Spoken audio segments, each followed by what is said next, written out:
सोन जूही में आज एक पीली कली लगी है। इसे देखकर अनायास ही उस छोटे जीव का स्मरण हो आया जो इस लता की सघन हरितिमा में छिपकर बैठता था और फिर मेरे निकट पहुंचते ही कंधे पर कूदकर मुझे चौंका देता।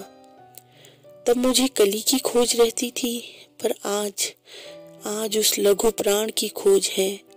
परंतु वह तो अब तक इस सोन जूही की जड़ में मिट्टी होकर मिल गया होगा।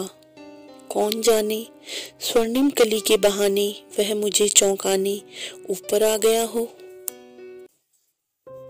अचानक एक दिन सवेरे कमरे से बरामदे में आकर मैंने देखा, दो कौवे एक गमले के चारों ओर चोंचों से छुआ छुएवल जैसा खेल खेल रहे हैं। यह काक भुशुंडी भी विचित्र पक्षी है। एक साथ समादरित, अनादरित, अति सम्मानित, अति अवमानित हमारे बेचारे पुरखे न गरुड़ के रूप में आ सकते हैं, न मयूर के, न हंस के। उन्हें पितृपक्ष में हमसे कुछ पाने के लिए काक बनकर ही अवतीर्ण होना पड़ता है। इतना ही नहीं, हमारे दूरस्थ प्रियजनों को भी अपने आने का मधु संदेश इनके कर्कश स्वर में ही देना पड़ता है। दूसरी ओर हम कौवा और काव काव करने को अवमानना के अर्थ में ही प्रयुक्त करते हैं। मेरे काक पुराण के विवेचन में अचानक बाधा आ पड़ी, क्योंकि गमले की दीवार की संधि में छिपे एक छोटे से जीव पर मेरी दृष्टि रपक गई। निकट जाकर देखा, गिलहरी का एक छोटा सा बच्चा जो संभवतः घोंसले से गिर पड़ा है और अब कौवे उसमें आहार खोज रहे हैं। काकद्वय के चोंच के दो घाव उस लघु प्राण के लिए बहुत थे, अतः वह निश्चेष्ट गमले से चिपटा पड़ा था। सबने कहा, कौवे की चोंच का घाव लगने के बाद यह बच नहीं सकता, अतः इसे ऐसे ही रहने दिया जाए। परंतु मेरा मन नहीं माना। उसे हौले से उठाकर अपने कमरे में लाई। फिर रुई से रक्त पोंछकर घावों पर पेंसिलिन का मरहम लगाया। रुई की पतली बत्ती दूध से भिगोकर जैसे तैसे उस नन्हे के मुंह में लगाई, पर मुंह खुल न सका और दूध की बूंदें दोनों तरफ लुढ़क गई। कई घंटों के उपचार के बाद उसके मुंह में एक बूंद पानी टपकाया जा सका।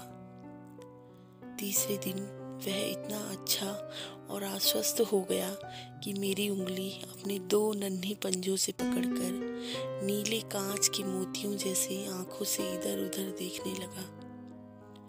3-4 महीने में उसके रोए, झब्बेदार पूंछ और चंचल चमकीली आंखें सबको विस्मित करने लगी। हमने उसकी जातिवाचक संज्ञा को व्यक्तिवाचक रूप दे दिया और इस प्रकार हम उसे गिल्लू कहकर बुलाने लगे। मैंने फूल रखने की एक हल्की डलिया में रुई बिछाकर उसे तार से खिड़की पर लटका दिया। वही 2 वर्ष तक गिल्लू का घर रहा। वह स्वयं हिलाकर अपने घर में झूलता और अपनी कांच की मनकोसी आंखों से कमरे के भीतर और खिड़की से बाहर न जाने क्या क्या देखता रहता। परंतु उसकी समझदारी और कार्यकलाप पर सबको आश्चर्य होता था। जब मैं लिखने बैठती, तब अपनी ओर मेरा ध्यान आकर्षित करने की उसे बड़ी तीव्र इच्छा होती थी।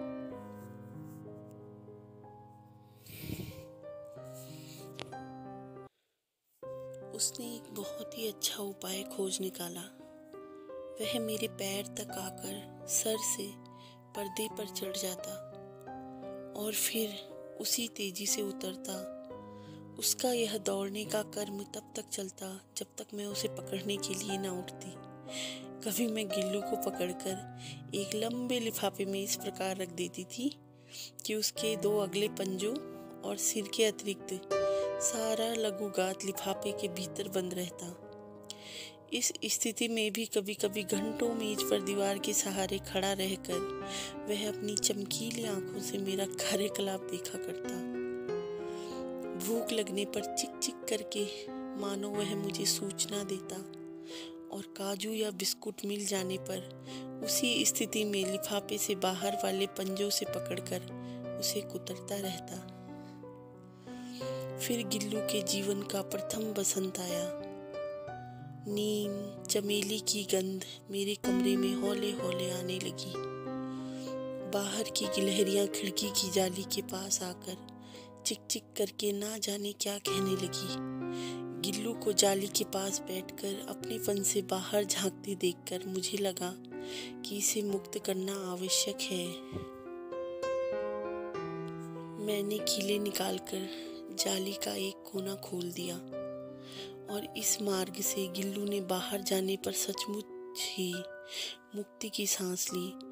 इतने छोटे जीव को घर में पले कुत्ते बिल्लियों से बचाना भी एक समस्या ही थी। आवश्यक कागज पत्रों के कारण मेरे बाहर जाने पर कमरा बंद ही रहता। मेरे कॉलेज से लौटने पर जैसे ही कमरा खोला गया, मैंने भीतर पैर रखा, वैसे ही गिल्लू अपने जाली के द्वार से भीतर आकर मेरे पैर से सिर और सिर से पैर तक दौड़ने लगा। तब से यह नित्य का क्रम हो गया। मेरे कमरे के बाहर जाने पर गिल्लू भी खिड़की की खुली जाली की राह बाहर चला जाता और दिन भर गिलहरियों के झुंड का नेता बना हर डाल पर उछलता कूदता रहता और ठीक 4 बजे वह खिड़की से भीतर आकर अपने झूले में झूलने लगता। मुझे चौंकाने की इच्छा उसमें ना जाने कब और कैसे उत्पन्न हो गई। कभी फूलदान के फूलों में छिप जाता, कभी पर्दे की चुन्नट में और कभी सोन जूही की पत्तियों में। मेरे पास बहुत से पशु पक्षी हैं। उनका मुझसे लगाव भी कम नहीं है, परंतु उनमें से किसी को कभी मेरी थाली में खाने की हिम्मत नहीं हुई। ऐसा मुझे स्मरण नहीं आता। गिल्लू इनमें अपवाद था। मैं जैसे ही खाने के कमरे में पहुंचती, वह खिड़की से निकलकर आंगन की दीवार, बरामदा पार करके मेज पर पहुंच जाता और मेरी थाली में बैठ जाना चाहता था। बड़ी कठिनाई से मैंने उसे थाली के पास बैठना सिखाया, जहाँ बैठकर वह मेरी थाली में से एक एक चावल उठाकर बड़ी सफाई से खाता। काजू उसका प्रिय खाद्य था और कई दिन काजू ना मिलने पर वह अन्य खाने की चीज़ें या तो लेना ही बंद कर देता या फिर झूले से नीचे फेंक दिया करता था। उसी बीच मुझे मोटर दुर्घटना में आहत होकर कुछ दिन अस्पताल में रहना पड़ा।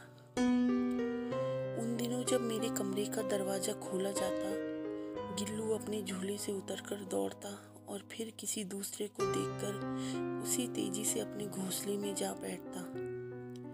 सब उसे काजू दे आते, परंतु अस्पताल से लौटकर जब मैंने उसके झूले की सफाई की तो उसमें काजू भरे मिले, जिनसे ज्ञात होता था कि वह उन दिनों अपना प्रिय खाद्य कितना कम खाता। मेरी अस्वस्थता में वह तकिए पर सिरहाने बैठकर अपने नन्हे नन्हे पंजों से मेरे सिर और बालों को इतने हौले हौले सहलाता रहता कि उसका हटना एक परिचारिका के हटने के समान लगता। गर्मियों में जब मैं दोपहर में काम करती तो गिल्लू न बाहर जाता और अपने झूले में बैठता, बल्कि मेरे निकट रहने के साथ ही गर्मी से बचने का एक नया उपाय खोज लिया था। वह मेरे पास रखी सुराही पर लेट जाता और इस प्रकार समीप भी रहता और ठंडक में भी रहता। गिलहरियों के जीवन की अवधि 2 वर्ष से अधिक नहीं होती, अतः गिल्लू के जीवन यात्रा का अंत आ ही गया।